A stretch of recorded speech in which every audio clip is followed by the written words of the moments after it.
here in the U.S. hinges on how many are willing to pitch in during those first critical moments. With February being American Heart Month, it would be an act of kindness to get trained in CPR and register on the app. You could save a life. This edition of Health in a Heartbeat is brought to you by University of Florida Health and by WUFT-FM. For more information or to subscribe to our weekly e-newsletter, please visit our website, heartbeatradio.org.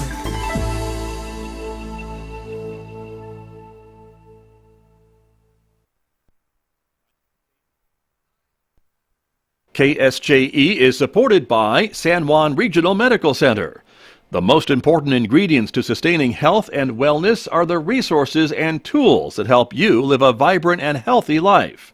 At San Juan Regional Medical Center, the goal is to promote health by making sure those resources are available.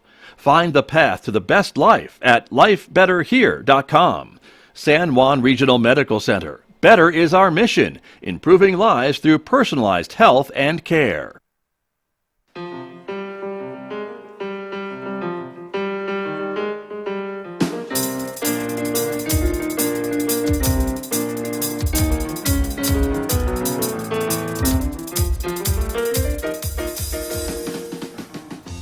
Ten minutes past 8 o'clock. It is Thursday morning, the second day of February 2023.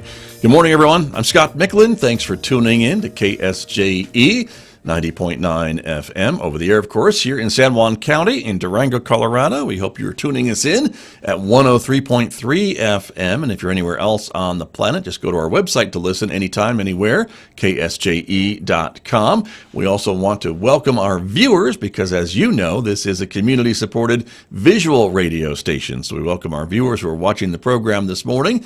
The video is streaming out live to the KSJE Facebook page, our YouTube channel, and our Twitter account. So we're glad everyone is with us this morning because coming up in the next few moments, my conversation with archaeologist Paul Reed. He will be here to tell us a bit about the Petroglyph National Monument in the Albuquerque area. He's been doing a lot of work down there. He will explain kind of what work he has been doing and why this is so important and more coming up in the next few moments right here on KSJE. And then later on this morning, we have an extra segment for you at 8:50 a.m. about a special event coming up involving the American Red Cross and a Farmington neighborhood with the Sound the Alarm program. We'll give you details about that, how you can help, coming up today at 8:50 a.m. right here on KSJE. Next hour, of course, our classical music program, Roving with the Arts with Mick Hess, beginning at 9:06. And don't forget, you can also connect with us on our Instagram page, in addition to Facebook and YouTube and Twitter. And if you're a podcast person, we invite you to subscribe to KSJE Podcasts, wherever you listen to podcasts. So just open up your favorite podcast app, and chances are our podcast will be right there as well. Outside our studios here at San Juan College this morning, it's a sunny Thursday morning, cool, 18 degrees at the moment.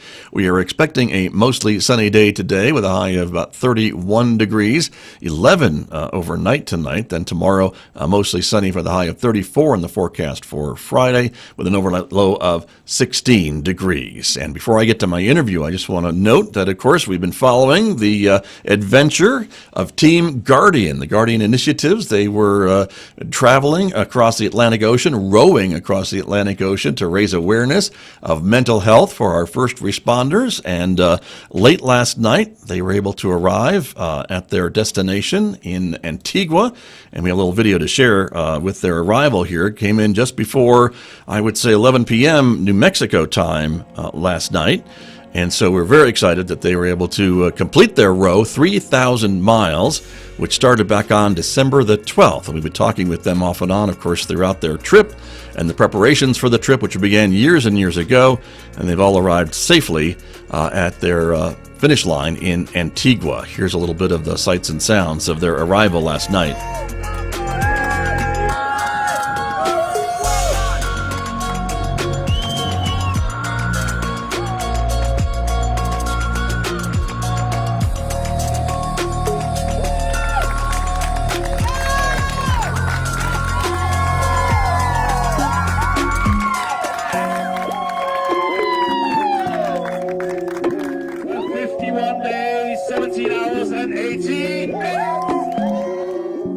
Congratulations from all of us here at KSJE to Team Guardian. We hope to connect with you soon now that you are back on dry land. But a great story of them and their perseverance, and I'm glad that they are safe and sound, one step closer to coming home as well.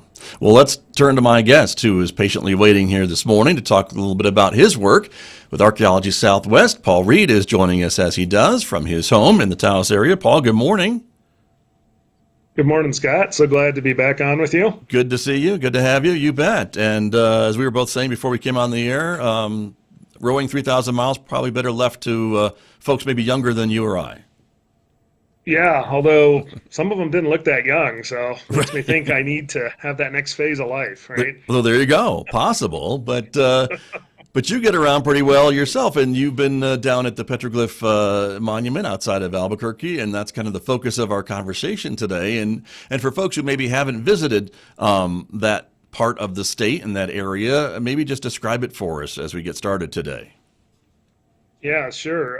Petroglyph National Monument is really one of New Mexico's treasures. And it's in a very interesting place because it's literally Albuquerque's west boundary. And as the city's expanded to the west, that's sort of one of the issues that the monument staff and folks are dealing with. But the petroglyphs literally set on Albuquerque's west edge. There is more than probably 30,000 individual images that have been pecked in, cut into the stone over several hundred years or even 1,000 years. And this is protected as a national monument that came about in the early 90s. And so we've been engaged, the organization I work for at Archaeology Southwest, to help the monument staff and the National Park Service with a landscape report, what's called a cultural landscape report. So that's something we've been working on for, about 18 months now, and really finding some really interesting results. And the idea of this type of project for Park Service is to understand the landscape that is the monument. So it's Albuquerque's West Mesa. Folks are familiar with the vista. If they are, there's volcanoes. There's 5 really prominent volcanoes on the west and a few other volcanic vents.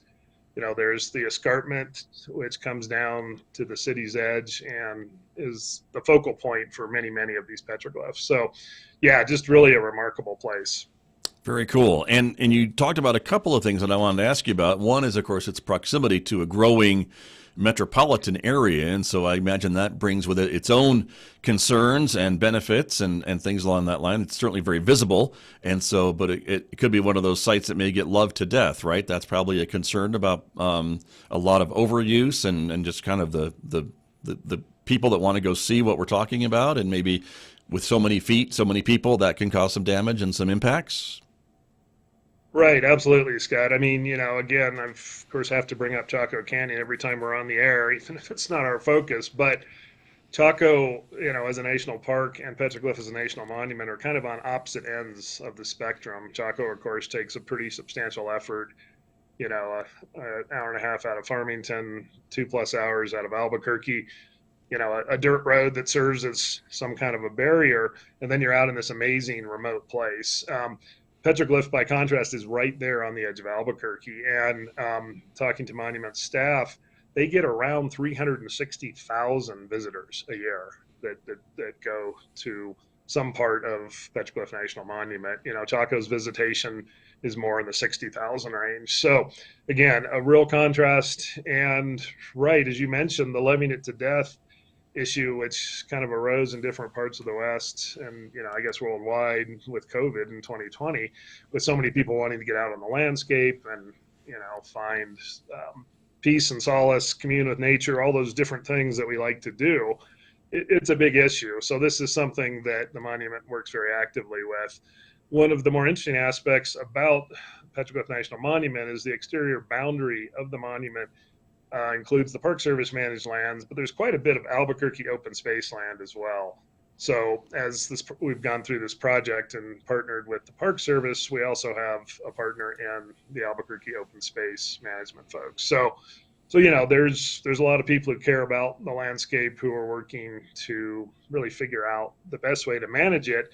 And for this project, and this is to the Park Service's credit, the way they set it up, they want substantial input from descendant groups, from indigenous groups, Native American groups.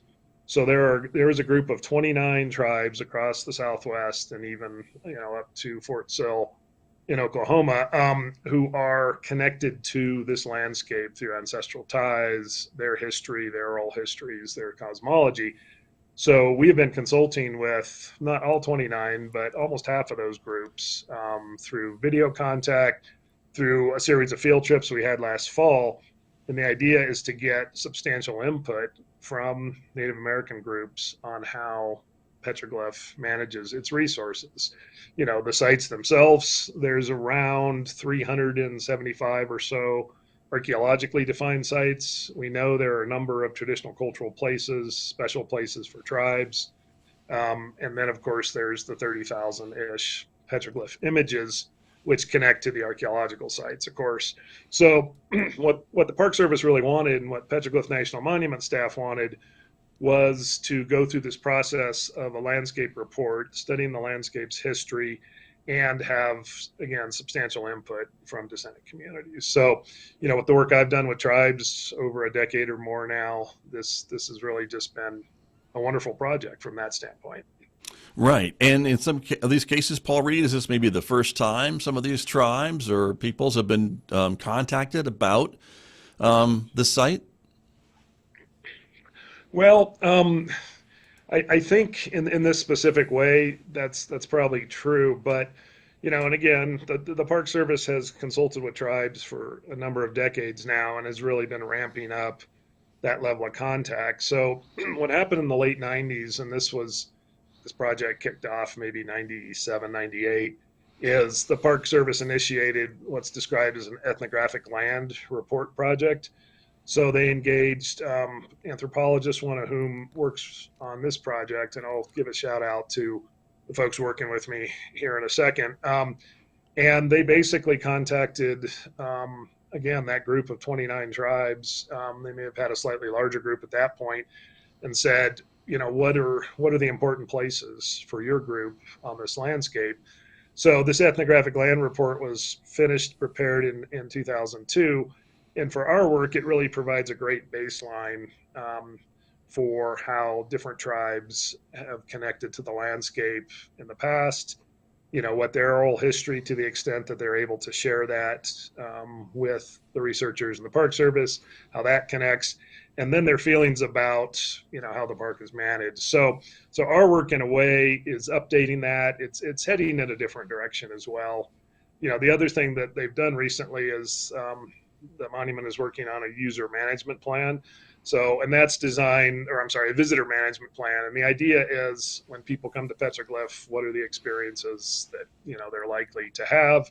How can the Park Service make those better experiences? And, back to the preservation conservation issue, how can that happen in the context of protecting, these amazing images and these wonderful landscapes that are out there?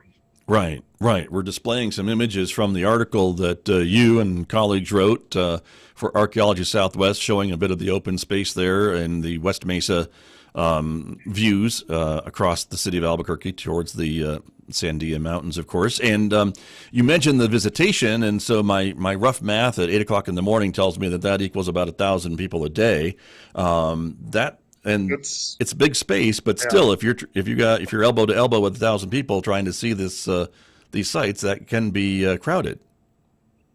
It tends to go in bursts, right? But yeah, literally, for anybody who's been out there, a number at this point of Albuquerque neighborhoods back up right to the monument. And, one of the things that I think has been very positive for monument staff is good connections to a number of the neighborhood associations that exist. For park staff and the city open space staff to be able to say to people, look, we want you to enjoy the monument. That's why it's here. But please, let's do this with respect. Let's not obviously deface any of the petroglyphs. Let's not have initials carved, other types of graffiti or intrusion. And let's not mess around with the archaeological sites as well. And, of course, as with any place in an urban interface, there are instances of vandalism and things that have come up. But, I think the monument is working really hard to get folks on board with what's important, and sort of getting people beyond as well just the idea that, oh, this is a great place to hike. It is. It's an amazing place to hike, like many of our public lands in America. But it's also a very important place for the Native American descendant communities, and that ties into the Park Service's motto, "Visit with respect," that we try to apply on our public lands everywhere. And so that message, I think, does resound with people and seems to be having some impact. Again, you can't stop every instance that might happen there. And during COVID, when they had especially high visitation, there was a part of the monument where folks went up and literally rearranged a number of rock features that had gone back with age of at least 500 years. So that was a substantial issue. And I think, whoever was responsible for that probably thought they were just, having some fun on the landscape. But this relates again to the education campaign and saying these are special places, visit, take lots of pictures. It's the take only pictures, leave only your footprints type approach. Don't pick up artifacts, don't move things around. Just enjoy it and leave it for the next folks who come along. Right, very true. And I was going to ask you too. I mean, obviously, like many of these great sites that we have access to, living here in the Great Southwest, it's not feasible to put a fence around a place like this, or to have a bunch of rangers that are going out patrolling every square inch of these vast open space areas like we enjoy. Right? It just isn't. It doesn't make sense, economical sense.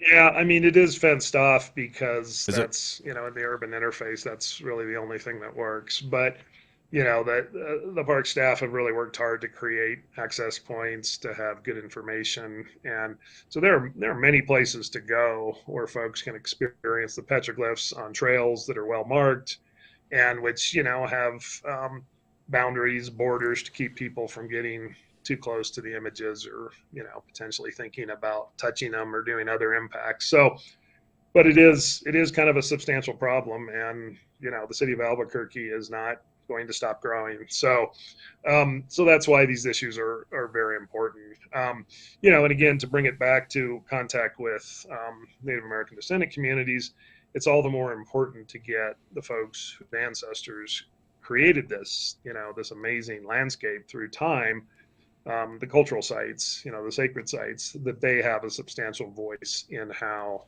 the area is managed. And again, I think that it's a real credit to the staff, Superintendent Nancy Hendricks, Chantel Walters, who is the main Park Service lead person that we're working with on this. Let me just give a shout out to the folks working with me as well. So this is an Archaeology Southwest project. My colleague Aaron Wright, who has done a lot of petroglyph work down south in Great Bend of the Gila area in southern Arizona. Aaron is working with us on this. Kurt Anschutz, who's a very well-known anthropologist, archaeologist in the Albuquerque area. Kurt is bringing expertise. He was involved with the ethnographic work 20 years ago and has been doing this work for decades. And then Leah Greaser is our landscape person. She completed a program fairly recently at UNM, and she's working with understanding the landscape from a landscape architecture perspective. She's also very skilled with plants and has a lot of ethnobotanical training. So we really have a great team that's coming to this. And we're hoping to really get a report, a cultural landscape report that has a lot of impact and can help the monument, the park, really manage their resources and landscapes really better through time. Right. Very good. My guest this morning, archaeologist Paul Reed, is here. He was talking to me about the work that he is doing with his colleagues at the Petroglyph National Monument outside of the city of Albuquerque. And Paul, can you give us kind of a quick little history lesson on this site? Maybe what you think it was used for, with so many images and encompassing so many hundreds of years. It seems like obviously this is a well-known site for the peoples that lived in the area for a very long time. And can you give us some more perspective and insight into maybe what it was used for? Do we know? Sure. And that's one of the jobs that we are tasked with on the project, is to really be able to write about and create a narrative that discusses what we know about the full range of human activity in the area. And we're really sort of lucky to have a couple of amazing Folsom era sites. So these are Paleo-Indian sites that are dating, right around something like 11,000 to 10,000 BCE. So a long time ago. And these Folsom groups, there's 2 campsites where the data indicate that people camped and then they were hunting basically bison antiguus, which is an older, slightly larger version of bison that roamed during those time periods when it was wetter, a little colder. So archaeologist Bruce Huckle, who is a UNM professor, has studied 2 of these locales. One is down kind of on the boundary of the monument, not right in it, but it's right next to one of the high schools in Albuquerque. And then there's a site up on the West Mesa that Bruce has studied as well. So we were fortunate to have Bruce take us out when we had groups out, different descendant groups, Native American groups in the fall. And Bruce told us, yeah, this is a Folsom campsite. So they were hunting bison. They were here for a matter of days. They processed bison meat and they moved on. So we have a real substantial window into what was happening, 10,000 plus years ago there, which is great.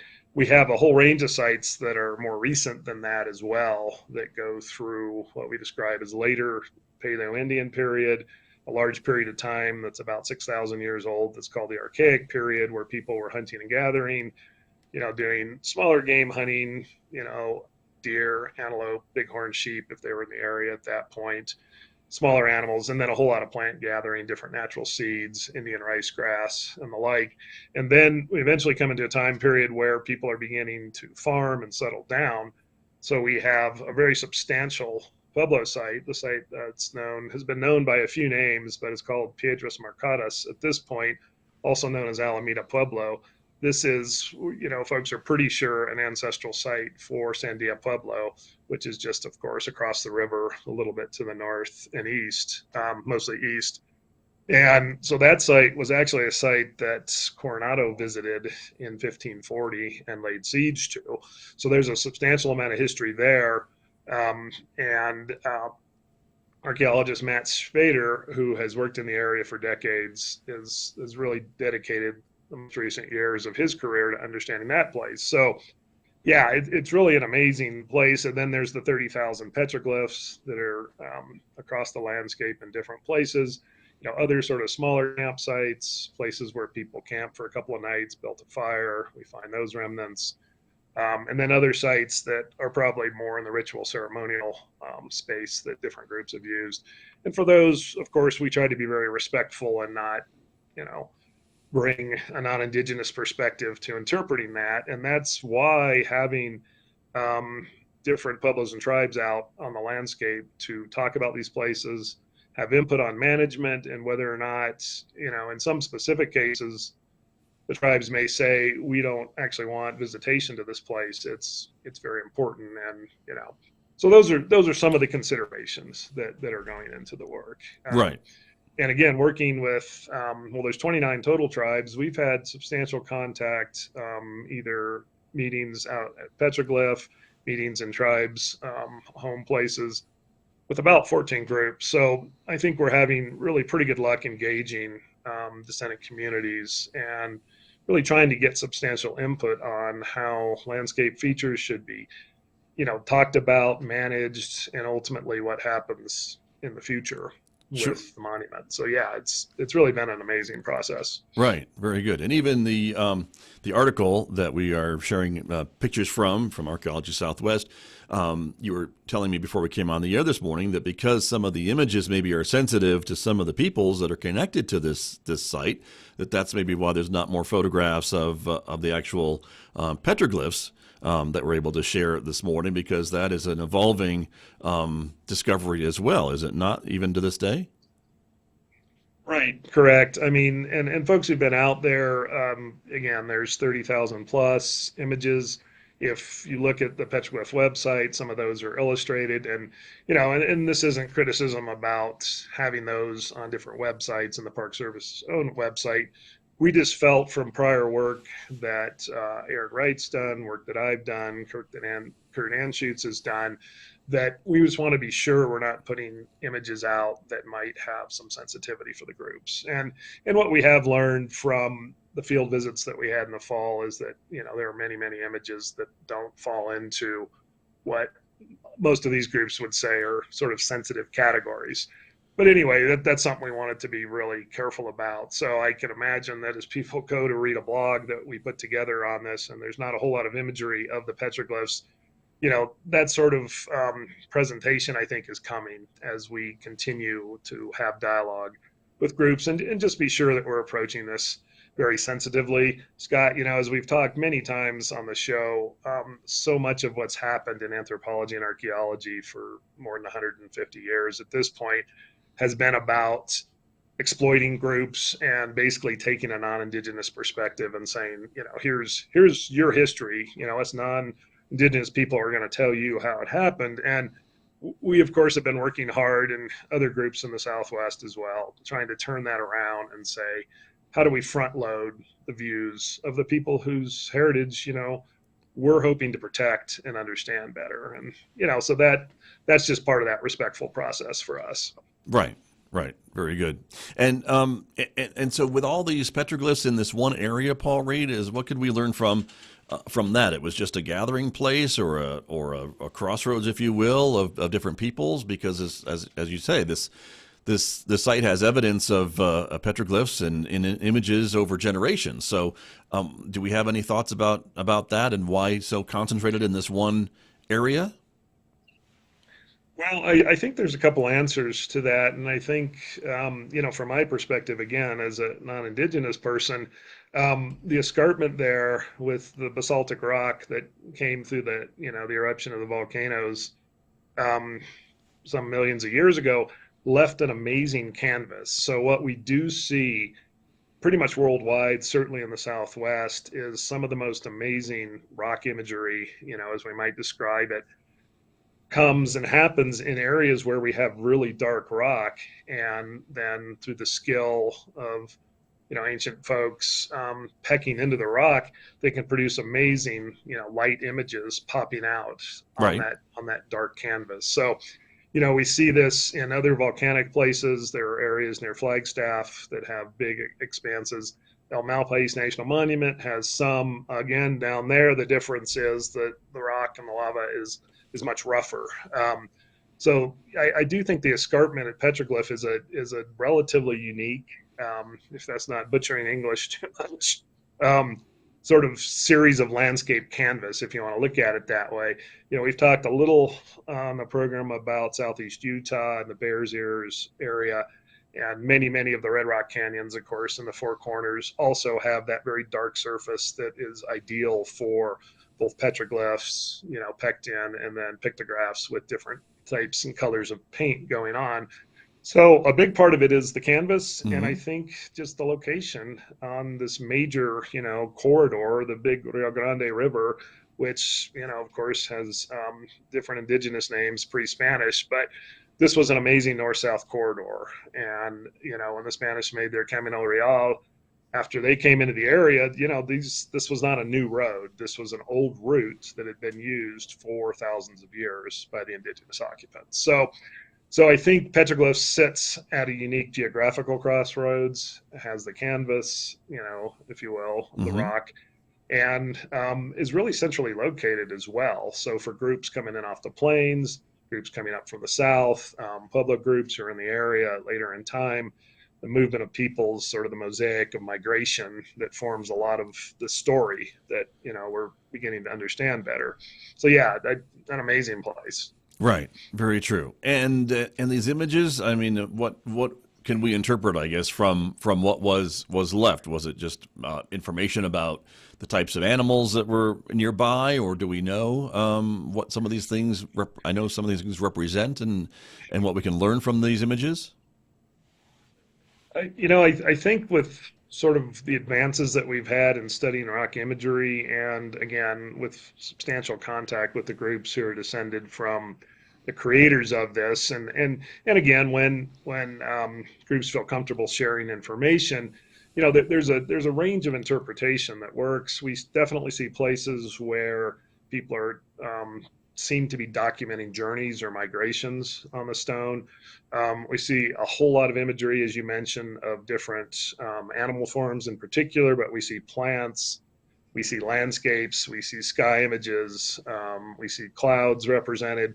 So it's really a broad range of symbolism for the natural world, the way we might talk about it. I think in some cases, researchers working with different indigenous groups have made pretty good arguments for fairly specific messaging that happened. There are areas that we describe more as frontier areas between zones of pretty well-established territories by the groups who are out there. So I think if you were a person traveling through and you encountered some rock imagery, you would probably be able to understand that that was marking perhaps the boundary of a territory, a use area for groups. I think we sometimes in the modern world have the sense that, pre-European colonization and really domination of North America, that groups didn't understand land use and management. And the more we learn, we see that indigenous groups had very specific ways of managing, like forests, with selective burns, with managing agricultural areas, and with using different things, in some specific cases, petroglyphs, to mark the edges of the territory so that people coming through would understand that. So anyway, this, I think, can really tie into a much better understanding of how the landscape, was managed by groups over a long period of time. Right. And it sounds like there's a lot more to learn as well, and that's maybe some job security for you and folks like you, right, Paul Reed? Well, exactly. And again, what we want to do as we try to learn this is to bring the perspectives of indigenous groups, Native American groups into this, so that, and assuming, again, as we've talked, Scott, groups aren't always willing to share information that's sensitive, but if there is information that can get out into the public through the work that we're doing and the work many other projects are doing at Petroglyph, then that helps just overall understanding, and I think has to lead to better management of these landscapes and places that, most of us care deeply about. Right. And hopefully with more understanding, better protection maybe, because those folks that may want to do harm or just mess around would maybe have a better understanding of why they shouldn't be doing that and how important these things really are for the greater good. So I think that's an important thing as well. Right. Paul Reed, we are out of time, I'm afraid, today, but thank you so much for sharing this important story with us. It's not that far away. I encourage folks, if they're in the Albuquerque area, to check it out and certainly see what we're talking about and be able to see some of these images in person. So thanks for sharing that today. Definitely. Scott, thank you for having me on. And let's do it again. We will. We'll be in touch next month. Paul Reed, thanks very much. Take care. Thanks, Scott. That is Paul Reed from Archaeology Southwest and Salmon Ruins, my guest this morning right here on KSJE.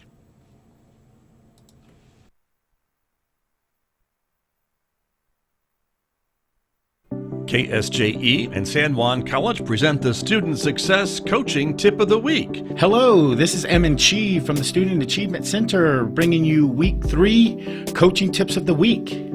Making it a routine, getting yourself into a study routine is one of the best ways to make sure studying becomes a part of your everyday habit. Figure out what time of the day works best for you and make a real effort to dedicate that time to reviewing notes, videos, and other related resources. Also, pick times during the week to try out your studying. You can try studying in the morning on one day, the afternoon on another day, and in the evening that works best for you when there are no distractions at the end of the night. Once you've decided which time works best for you, try to stick with that time of the day, every day, or at least 3 days a week, to get in the habit of studying consistently. You might wind up rearranging your routine due to extracurricular activities, times with your friends, and other commitments, but be sure to prioritize your studies and get them done in one way or another. The Student Success Coaching Tip of the Week, presented by KSJE and the Student Achievement Center at San Juan College. KSJE is supported by the University of Denver Graduate School of Social Work Four Corners program in Durango, accepting applications for the Advanced Standing MSW program beginning July 2023. Students with a bachelor's degree in social work are eligible for the one-year program. Stipends in child welfare, opioid workforce expansion, and Native American tuition support to eligible students are available. Find out more at du.edu/socialwork. The death